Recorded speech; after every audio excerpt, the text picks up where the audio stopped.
Hello and welcome to another episode of When We Are Healed. I'm thrilled to introduce to you our guest today, my dear friend Tina Marie Bertoli. Tina is a breathwork facilitator and trainer, mind-body medicine mentor, intuitive counselor, and the host of the I Am Rising podcast. I first met Tina this past summer at a Course in Miracles retreat where she facilitated this beautiful breathwork journey that blew me away.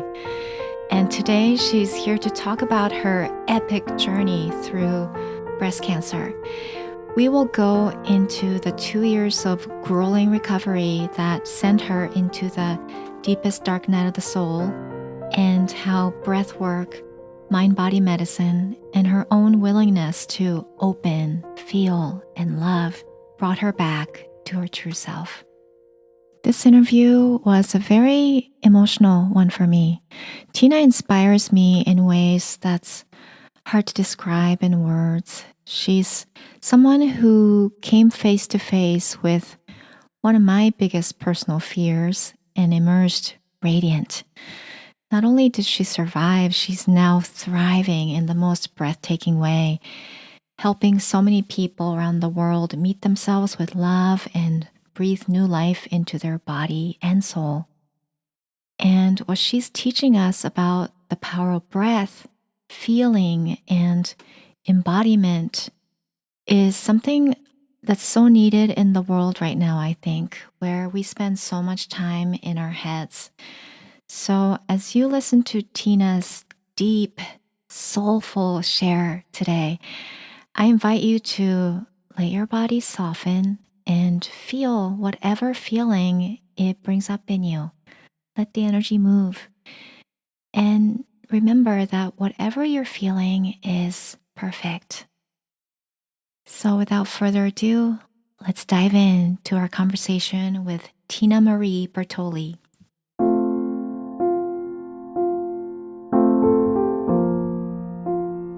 Tina, thank you so much for coming on to the show. I couldn't be more thrilled and grateful to have you here. Welcome. Oh, thank you. Thank you for that beautiful prayer to just leave it in the hands of the divine. And thank you for the opportunity. I feel so blessed. Thank you, Tina. So I am just I continue to be inspired by the way you share your story with such depth and soulfulness and vulnerability uh, about your journey through breast cancer and meeting yourself, and how breath work and mind body medicine helped you along the way. So I would love to just start at the beginning of your journey, maybe even before you had the diagnosis, where Mhm. you were on your journey before then and how this came to your life and changed you. Yeah, it's just so amazing how life works because I kind of thought I was happy before. I never thought I was fulfilled, but I did beautiful work, which I say often. I've been a yoga teacher, an intuitive, a spiritual counselor. Um, I don't know, I can't even remember some of the titles, but I used to teach about connecting people with their angels, and it was beautiful. Don't get me wrong. I have really beautiful experiences. I kind of see it as like pre and post cancer Tina, kind of a before and after. Not that there was anything wrong with before. I just didn't have the level of awareness that I have now. And in retrospect, I didn't realize how often I was dissociating. I didn't know as much about the nervous system as I do now, which I'm sure we'll talk about. I thought I was in my heart, but I was really in my mind.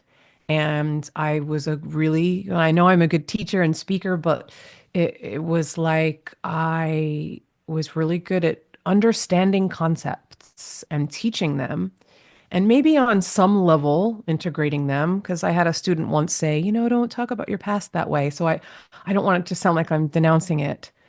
It's just the darkest words that I ever heard.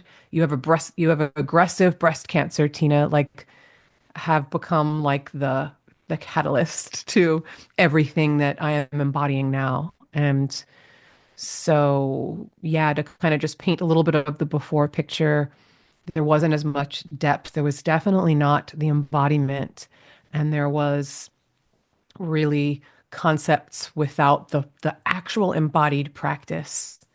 And ironically, it was the fear and the terror and the cancer that got me in my body.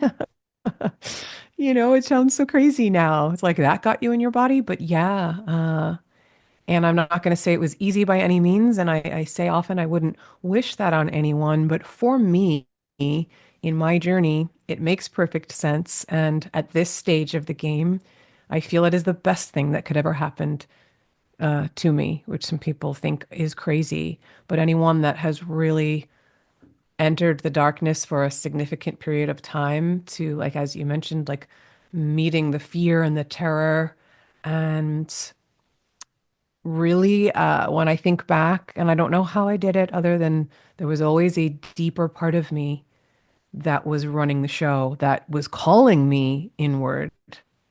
And that was like another thing was not that the angels aren't beautiful, but I went from a foundation as a child of having a strong connection to God, to Jesus, to in a very like God is everything way, and feeling that, then was obviously taught through Catholicism a different Jesus, which caused confusion.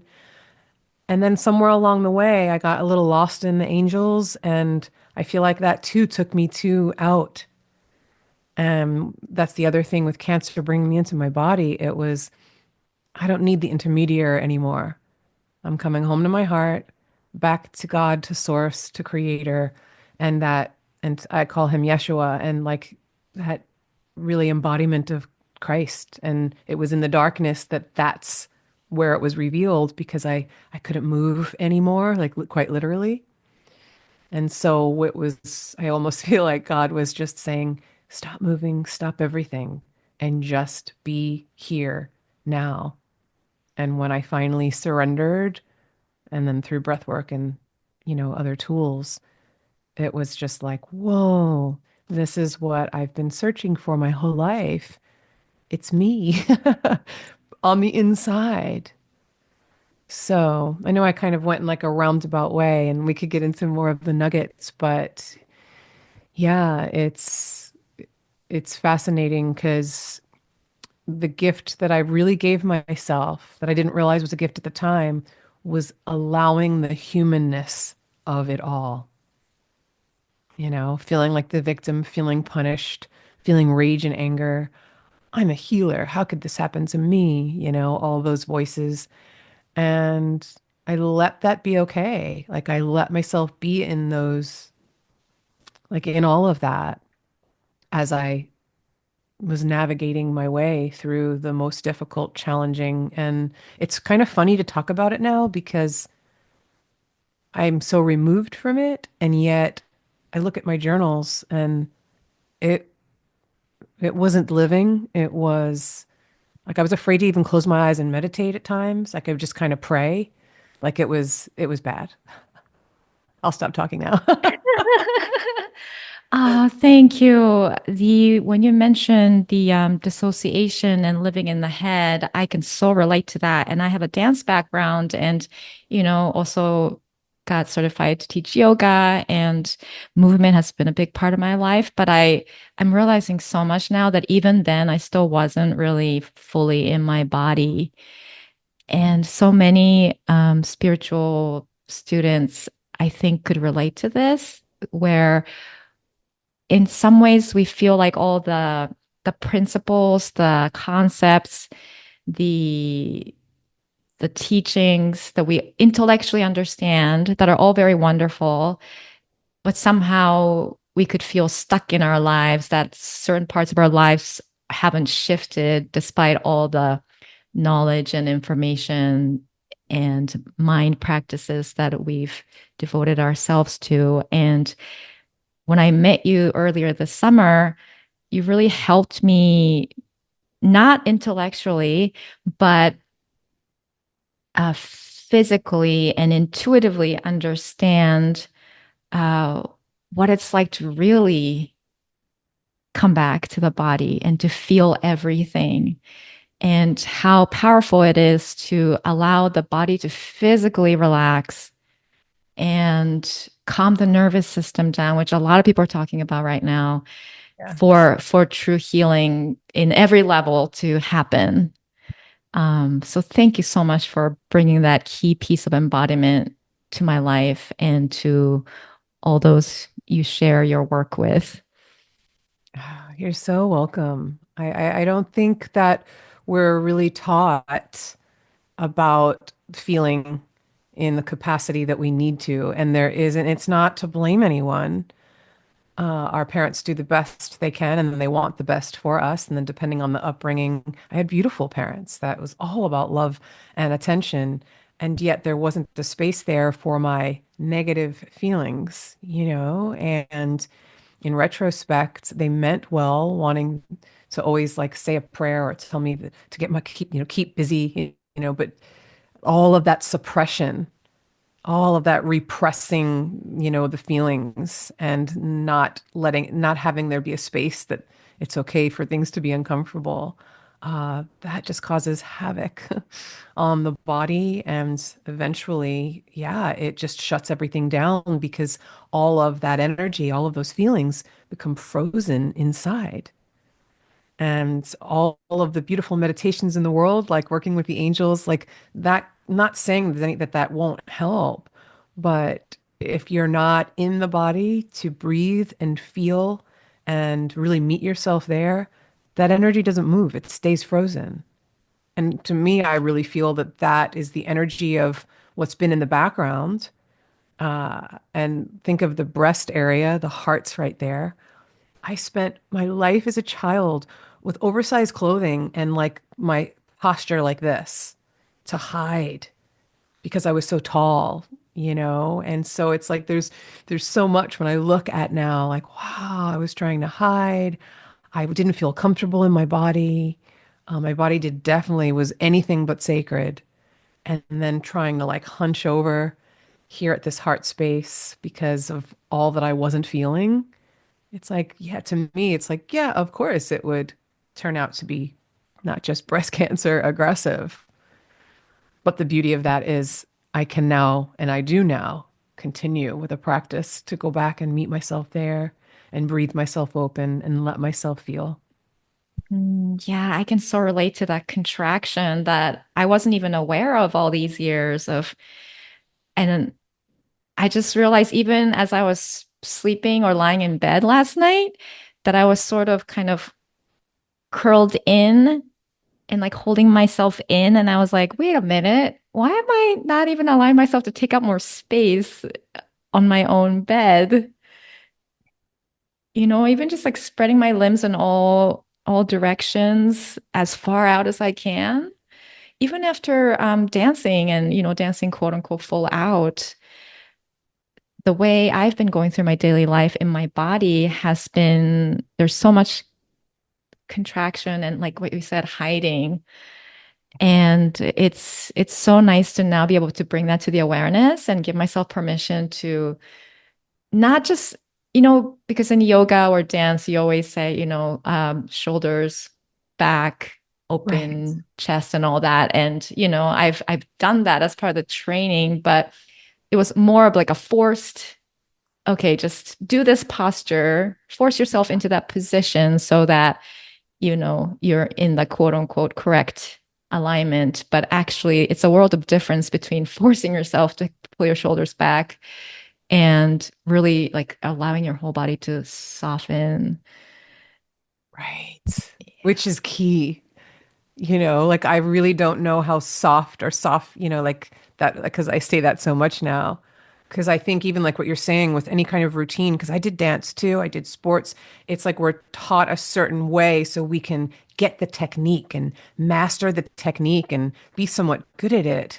But if there's no heart or spirit or like softness, yeah, that there's something not being met there, right? Yeah. Yeah. So thank you for that piece. And I was thinking maybe if you're comfortable with it, I would love to for you to share with the listeners more of the outer picturings of your breast cancer journey, only because I think it'll help Yeah. many people relate to, actually going to the hospital to get chemo. And Hmm. because a lot of these practices that we do, the test of it is when we actually go through those quote unquote mundane day to day circumstances that doesn't necessarily feel quote unquote spiritual to many people, but that's where the real work is, I feel like. And your story is such an amazing example of that. Yeah, yeah, that's I think what was so hard too. Living a holistic lifestyle, being so spiritual, I was someone that said I would never do chemo, which is just kind of funny because all the ways that I wanted to kind of really have my healing be, could I have done it? Maybe. However, I don't think that we realize that we could be in so resistance to something, and then that's causing more issues as well.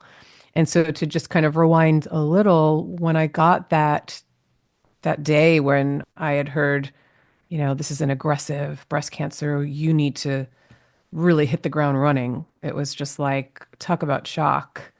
And I don't think I heard anything that the doctor said after that because all along I was doing all of the measures my way. I actually didn't go get a biopsy because I did all this research on what a biopsy can spread the cancer more.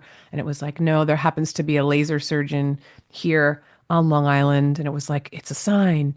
So if it was benign, it would have been perfect because he helps a lot of people that he just removes with a laser surgeon the lump. And if it's benign, they go on their way. You're in and out in a slight sedation, so it's not like full anesthesia. And so I went and I had this, lump removed. It was the size. Oh, showed it to me. It was huge. And he was like, oh, look, his expertise, he thought that it was benign. And I had all these people praying for me. So I had thought, oh, it's nothing. I walked out of there. I was fine. You don't need pain meds or anything. So, that was like, yeah, I got this. And then hearing the words that it was aggressive was just like, what? And it just, from day one, I had to surrender. Well, I say I had to, I chose to, but at the time, it's so hard to navigate because then became like this fork in the road of Western and Eastern medicine, of holistic treatments versus conventional, and the resistance. And I am someone that does not just do what a doctor tells me.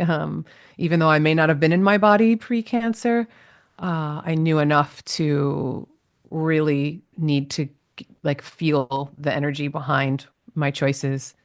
And there is so much fear, unfortunately, in the Western medical system, which is why, like family was like, you've got to do, like, it's like, I have such compassion for anyone at those initial stages of a diagnosis because everyone's telling you what to do when they have not seen your pathology and they mean well, but it's a lot.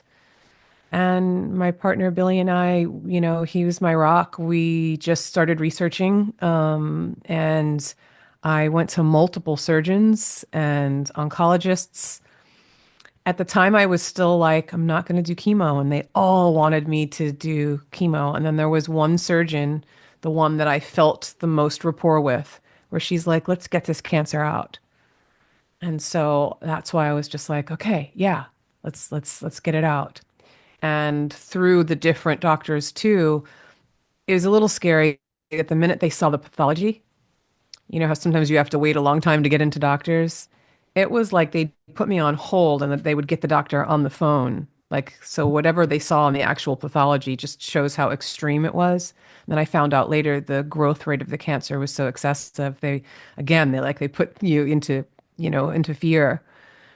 So I had the single mastectomy, and then they pressure you too sometimes to have the double. And I know, I honor anyone and their choice because it's a very personal choice.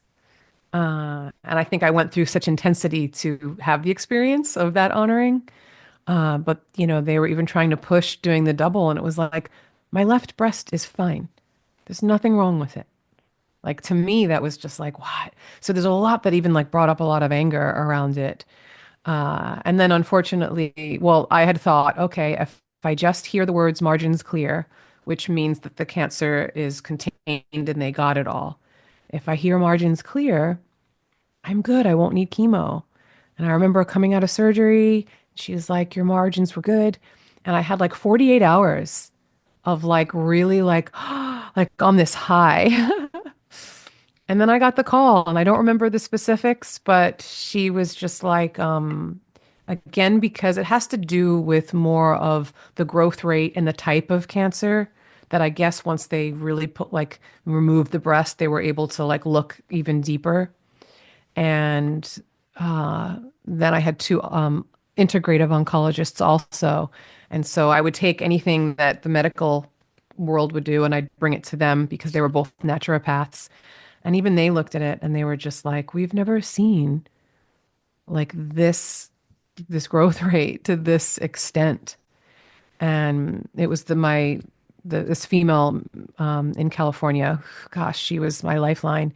She was the one that, with a nurturing presence, was able to take all the horrific things being said to me and just say, okay, this is what that means. And I remember her saying, like, look, if you don't want to do chemo, she says, I don't recommend it as your doctor. And I would say this to my daughter. But if that's your choice, I honor that. And there was something about the way she phrased that, like, oh, yeah, this is my choice. And obviously, like she was the one I would meet with her constantly. But yeah, I chose chemo, but it wasn't lightly and it was not from fear. It was carefully tuning in, praying, sitting with my body, researching, crying, screaming, like, what the F, God? Like, I'm going to pump toxic stuff in my body. And as I've shared in my podcast, the irony of that was that chemo was like a really spiritual experience for me because I made it one. When I was sitting there in undergoing all of that, I had earbuds in and I had everything playing from Joe Dispenza meditations to mantras to guided imagery. And a lot of it, you're kind of, they give you so much, so many drugs through the chemo that I'd kind of be in and out, but it was really meditative for me because you're there like 4 or 5 hours. And I remember my mom being so upset because it was the time of COVID and she couldn't sit there with me. And thank God for that. Not because I don't want my mom there, but the last thing I would want is someone chit-chatting or talking like it was, no, I need to be inward and really just be immersed in that the Christ light is showering through me, even through this toxic substance. And that makes me emotional. And it's only going to where it needs to go. And it's going to bypass everything else. And so there was so much just surrender in that of, I just need to be present. I only have this moment. And I'm just going to be immersed in the highest that I can be in this circumstance that I'm in and allow all of it to be welcome. I'm feeling the emotions. Uh, yeah, my eyes are getting hotter, warmer. Yeah, oh, thank you so much for that, Tina. This, your share just brought to the light for me also because I can so relate to that whole preferring a holistic lifestyle and approach and gentler approaches and having resistance to aggressive treatments in the allopathic medicine space. And but when you said that the Christ light is shining through even this toxic substance, it's like I felt it brought to the light just how much judgment and resistance I had towards that part of me, basically, the wholeness. And the fact that you were willing to see the innocence in it and the light in it, it's like it transmutes it. It brings it back into the wholeness. It's like, yeah, I've been waiting for you to invite me back, and see the innocence in me. So that's kind of what I just got, and I'm feeling very emotional right now. Thank No, you, it's a Tina. lot. Oh no. Yeah, yeah. Okay, so then chemo. Yeah. Well, that's the other irony is one of the two drugs that I was given is nicknamed the Red Devil. And, I talked about this too, but my mom was so cute. She's like, oh, I do not like that name. We are renaming it the Blue Angel. And the funny thing is, it's really kind of scary looking because, well, one thing is I had to have a port put in, like under my collarbone.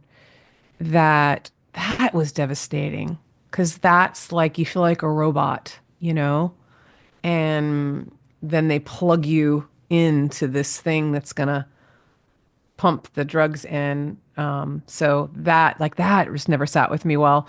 Uh, and when, unlike the other drugs that just go through an IV, they actually come out with this syringe that looks like a plastic toy and it's really red.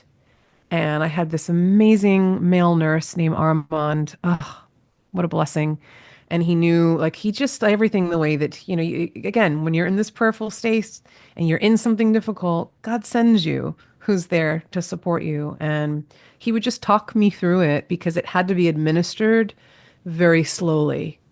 And so he would plug it into the thing to go in, and you would see this bright red, and he would just, we would just chat like, and he had such this calm demeanor.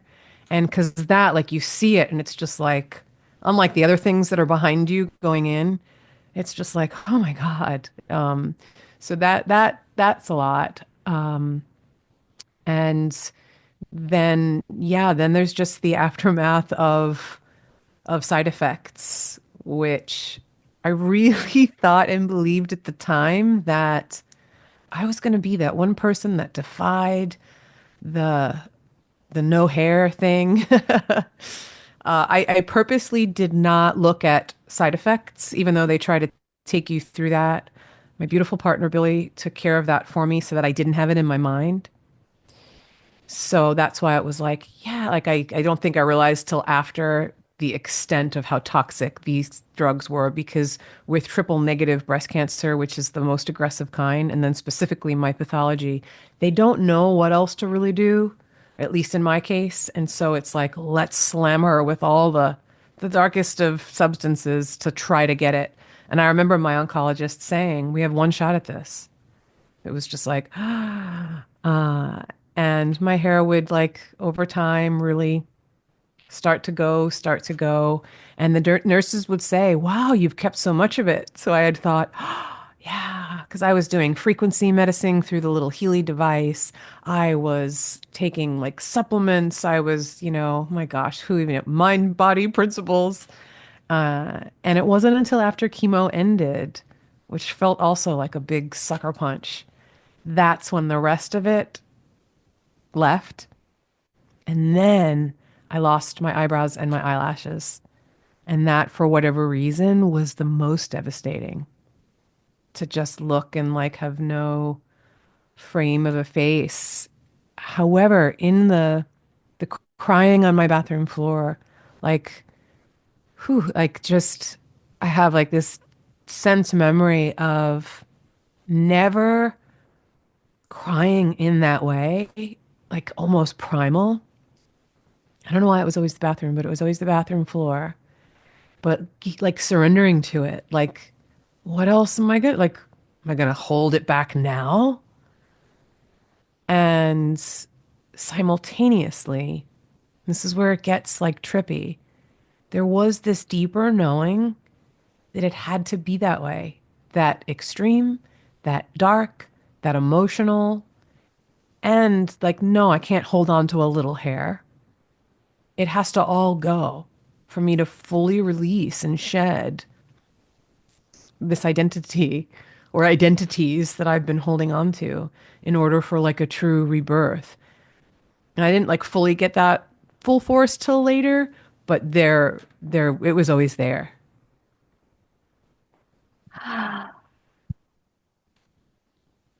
I feel like I need to I need to take a Yeah. breath. I'm taking it in. Oh, Woo. I've listened to your podcast, which I love so much. I Am Rising. I highly recommend it, everyone. Tina's podcast, I Am Rising. And I've listened to this story before.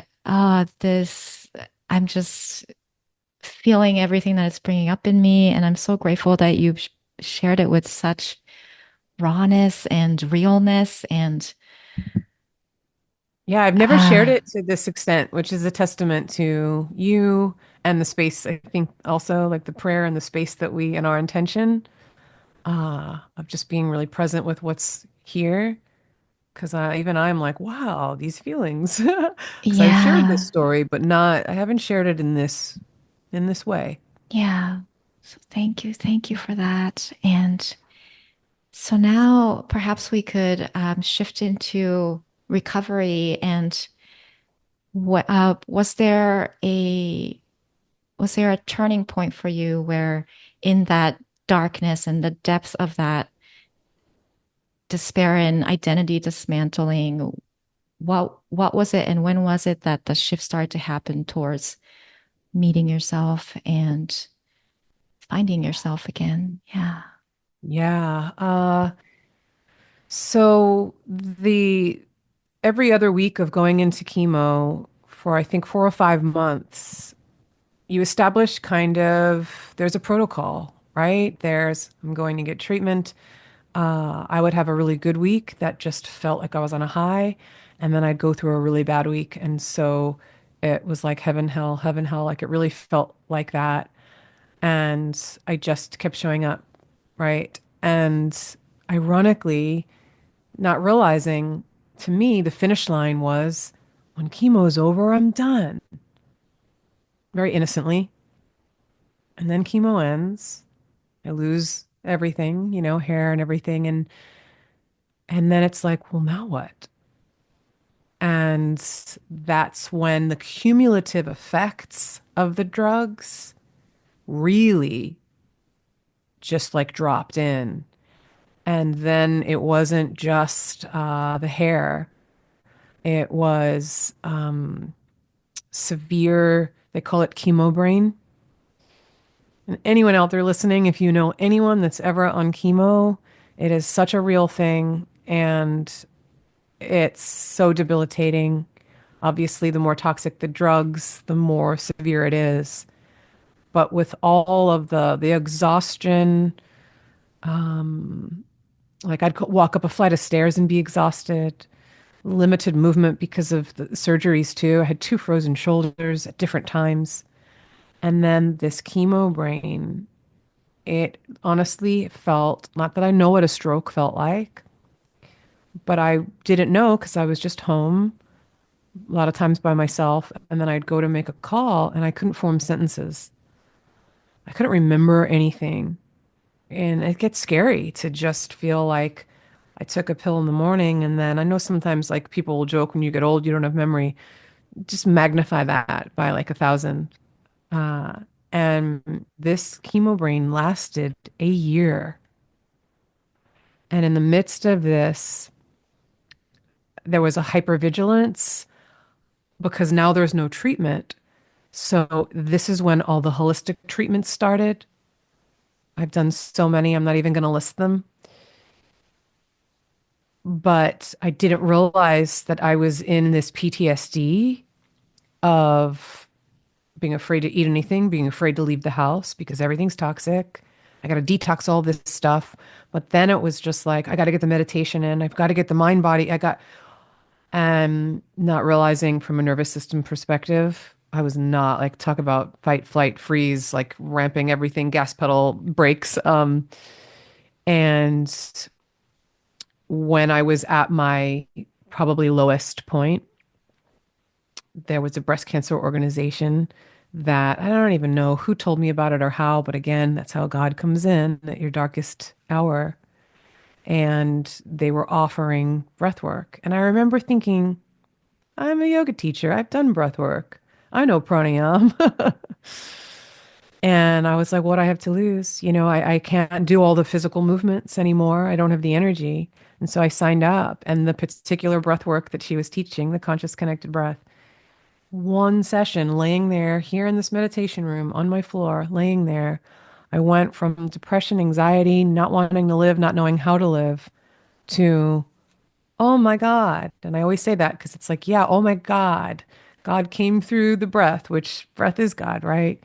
And in that 50-minute session, but that feels like it's 20, it feels like that something really lit up inside. And I remember my partner came home, or, it was the next time he saw me, he was like, whatever you're doing, like you are like night and day. And that's where I started to study breath work. I found my school, Alchemy of Breath, that I'm now a trainer with, which is just like, wow, how did that happen? But the breath work. And then I found my mentor, Dr. Kim Duramo. She had a program called Embracing Health. And so the breath work started to bring me back online because you're doing this intense breath for a period of anywhere from 20 to 50 minutes. So my nervous system was starting to regulate. This is the way we detoxify, 70% of how we detox. And then talk about chemo brain. The breath is what's cleansing all of that. It's helping change your brainwave states. I didn't know any of this at the time. I just knew I went from feeling like death to, wow, they're like, this is everything. And it wasn't just like, boom, I'm better. It took time, like anything else. But through Alchemy of Breath, we have a program called the Inner Journey. And this is where we go back to pre-birth, in the womb, birth, the birth story itself, the first 7 years, then eight, and we go back to not relive anything, but bring our breath there to where it was frozen all along the way, maybe even in our lineage through the womb. And then that's how I started to learn about trauma and all frozen Tinas that were locked away, the armor that I was holding right around here where I was protecting myself. I just, through now what I teach and, what I do with clients, I was meeting myself there with breath, with presence, with love, and opening up again where there was so much closure. And then through the mind body medicine principles too, there's a lot of commonalities of the softening. And it was really just such a beautiful homecoming, I guess I would call it. Ah, I love it. I'm just getting goosebumps. I'm just in such deep listening mode. You're such a good listener too. I feel It's just so, I'm like, yeah, like I just feel so like locked, like, yeah. So thank you. Thank you, Tina. Oh, I'm just remembering the first breathwork session that of yours that I experienced at the A Course in Miracles retreat where we met. And first of all, your music choices are so amazing. Your playlist is I'm so crazy good. with my music. That's where I get my perfectionist craziness comes out. Everything was timed in my mind so perfectly with the whole arc of the journey. And the way you hold space for all of us with such uh, softness, this really wonderful divine feminine energy, and invite us to just soften and let go and just invite our own light in. It was so beautiful and powerful. And I also felt like it was the most gentle yet powerful breathwork session I've ever experienced with you. And I think it's because while you're facilitating, I feel like you're transmitting everything that you went through on your journey and this deep knowing that you talked about of knowing that this is okay, like this is allowed. Let's move through this together one breath at a time. Like I really feel that in your presence. And like I said, even though had a dance background, I did yoga for years and yeah, breath important, pranayam, blah, blah, blah. But I was so not really fully um, understanding or experiencing really the power of really allowing yourself to breathe. And oh, what a gift you bring to what you do. Thank you. Thank you, because even that reflection means a lot because I've heard there was someone else that I just did a retreat recently, and it was such a beauty. It was the same kind of thing where she had done breath work before or different kinds. And yes, there's a gentle way to do it that can be so powerful. And I do believe it's the space that's created, and the music definitely helps. And the breath is really what does it all when you're willing, but you have to feel trust. And just like what you said, she said something very similar. And I'll never forget this because it's such a beautiful comment. She goes, "You are a portal to heaven." And I just like, something just like melted in me of like, wow, wow. And I couldn't be where I am now if I was pre-cancer Tina. She's beautiful, she's wonderful, but it took the darkness, the resistance, the terror, the fear, the anger, because I've now made space for all of that. I make room for what's uncomfortable. I even sometimes get a little excited because I know, oh, here comes something really dense and heavy. There's no need to shy away from this, react to this. I get to breathe into this and see what's underneath this. And that didn't happen overnight, obviously, because right, and this whole overnight thing, it doesn't really happen that way. However, that inner commitment and the willingness is everything. And I think a lot of us have pretty deep-seated fear of cancer and may have lost our loved ones to it. Um and the fact that you went into that darkness and had this death and rebirth experience and came back to basically guide us through this journey, there's something that's so profoundly reassuring and comforting about that, even though I wouldn't wish that you would have to go through that so much pain and suffering in the darkness that you went through. But there's so much fear around the darkness, the body's death and all those things, very human emotions that we could again suppress, repress, not talk about it, not bring it out. And the fact that in your breathwork sessions there's that space you're talking about to let all of that come out, and it's safe to do that. It's so profoundly healing, I think. Yeah, and the breath takes care of it all because that's spirit taking care of it all. So you're not reliving any trauma. I think some people start to like clamp down and get nervous, whereas when you welcome it and breathe into it, then it can't lurk in the background anymore because then the light's coming in to just kind of wash it away. And the body knows how to heal. It absolutely knows how to heal.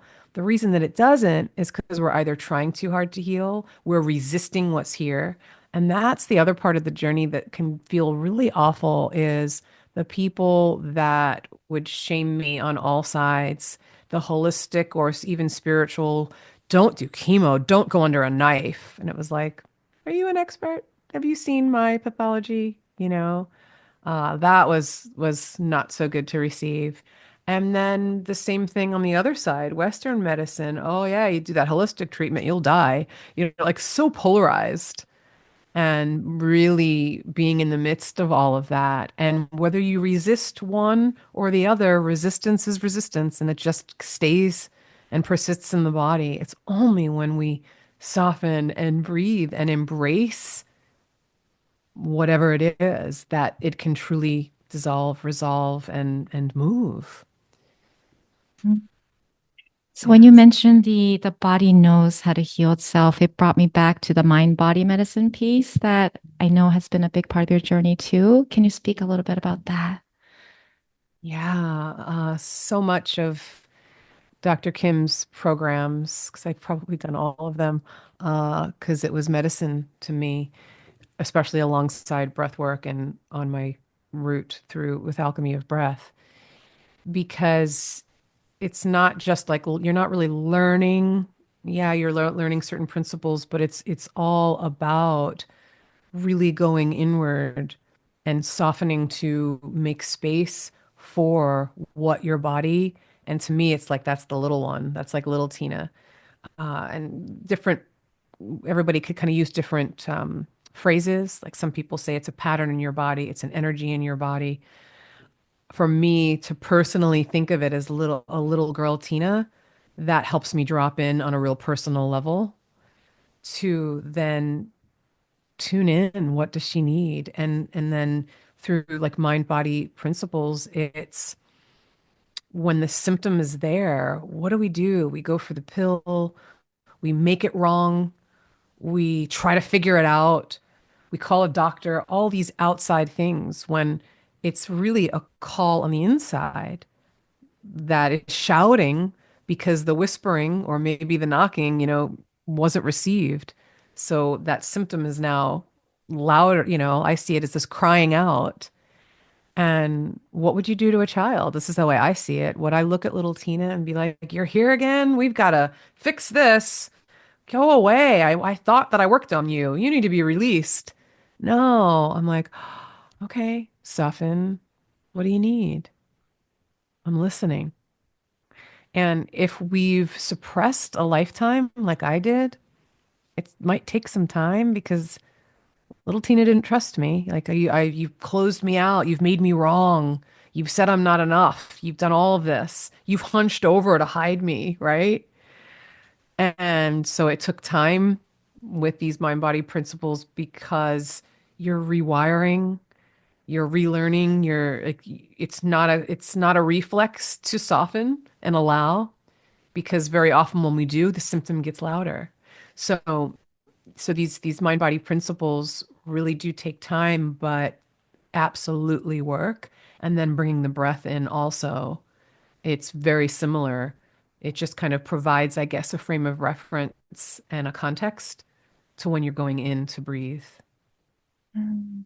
What would you say is the core philosophy or idea behind mind body medicine? It's a great question. I know, because as I'm answering, I'm like, I'm not really answering what mind body medicine is. And then you ask that. So uh, I would say that there is a complete connection, correlation between mind, body, spirit. And when they're out of any one of those are out of balance, well, I guess it would be more mind and body are going to come out of balance. So when we try to control, try to figure out, or even allow the nervous system, because our nervous system automatically goes into a protective mode for anything that's unfamiliar. So when all of this happens, we're so conditioned a certain way. And through mind body medicine, it's dropping out of the mind and into the body, which very often can then signal the dissociation. Because if the nervous system says that the body isn't safe, So it becomes, that's why it's like there has to be a practice of, all right, let me drop out of the mind and into the body. Let me soften and breathe and feel what's here so that it can move, and then really meet myself there. That's going to then help things come more into alignment and really look at it all like it's a tool. But if you think about the body, for example, the body knows how to heal in that you're not trying to digest right now. You're not trying to beat your heart. It's doing that on your behalf. Well, why wouldn't it do everything else on your behalf? Because you've bought into mind beliefs that don't serve you. You've stopped feeling, and there's an energy there that is now blocked. And so the very things that are causing the disease through the beliefs and the clamping down and the nervous system shutting down with mind body principles, meaning soften, breathe more deeply. Is this really true? This belief? Am I really not enough? Am I really in lack? Like all of that. So you're really peeling back the layers and removing the armor to the light that's already there. I still feel like I didn't really answer your question, but No, I guess I'm I saying what it feel is the to me. answer. I feel the answer, and I hope the listener does too. This is so resonating with me right now, especially because, like I said before, I've also dissociated with the body, kind of denied it away. I guess as a longtime Course in Miracles student too, I said I just a mantra like I'm not a body, I'm free, and which is a beautiful higher spiritual truth. But I think for a long time I used that to kind of deny the body, uh, turn away from the messy bits, so to speak. And everything you're talking about with all the connection and how feeling is healing. I love that there's so many people talking about that right now. And I listened to one of the podcasts that Dr. Kim was, I'm probably going to paraphrase it, but she said something along the lines of chronic illnesses cannot propagate in a world where everyone allows themselves to feel Right. fully. Yes. Yeah. And so anyone that might still be confused of mind body medicine, I feel like it's with spiritual kind of concepts or even practices, it can take us out of our body and deny the body in our innocence. Mind body medicine is everything is welcome, and we revisit what's only in the moment. It's not like we're really, just like with breath work, we're not going into when we were abused and trying to, we're present in the moment and whatever is ready to move. And so by just the willingness to be present with the body and get curious, to inquire and soften and feel, that's how the body heals. That's mind body medicine. It's okay to be angry. It's okay to be in grief. But again, it's not a concept. It's can you go in and meet yourself there? Yes, yes, yes, yes, yes to all of that. Tina, it's been such a joy and honor. What are you working on these days, and how can people find you? Goodness. Okay, so obviously I facilitate a lot of breath work online and in person, but it's not just breath work. So I am creating some programs now that will be out hopefully soon. And then I have the I am the message, I am the medicine, which is a whole library of breathwork journeys under different themes. And I'll probably do a little bit of that too because each theme helps us with mind body principles go in and then have some kind of breath practice and sometimes longer journey to really help in the healing. So I'm doing a lot of that. And I'm a trainer with Alchemy of Breath, which is an amazing program to become a facilitator. And to find me, I guess I post a lot on my social media. So Instagram is just Tina Marie 444. And my website, I am going to get the domain. And this is just so funny because of what we talked about a while ago. I still haven't done it, but I'm going to breatheopenwithtina.com. I finally is like, that's the one. But you can get to my website now through tinaandbilly.com or staroflifehealing.com. Okay. Thank you so much. I feel like I wish I had more words than thank you to say right now, but that's really, and both of us are in Dr. Mario's Gratitude Launchpad 28 program right now together, practicing gratitude and actually feeling it every day, which has been so powerful. And so we both know the power of the words thank you, thank you, thank you, when you really mean it and feel it in your body. Yes, such a gift. Thank you. Thank Thank you. you, thank you. Uh, Okay, I'll say a little prayer to close. Okay. So taking this breath of so much heartfelt gratitude for Tina's beautiful presence, her honesty, her soulful voice, energy transmission that we received today.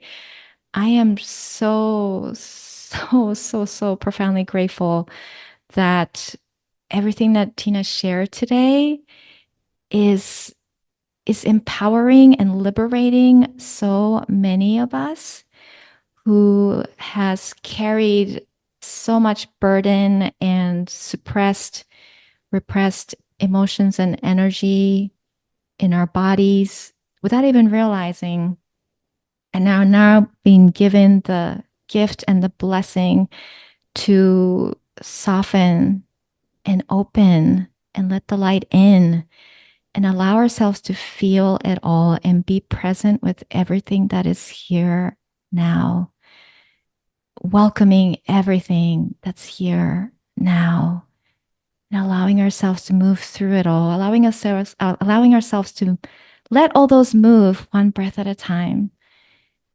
And there's nothing more powerful that we can do right now on this planet and for ourselves. And so, gosh, Tina, thank you so much. You are a blessing. I'm grateful that we are awakening together and walking this path together and holding the space for each other and helping one another remember the truth of who we are, which is infinite love, infinite light, and that everything is possible. We are the infinite possibility. We are the healing that we've been looking for. We are the medicine we've been looking for.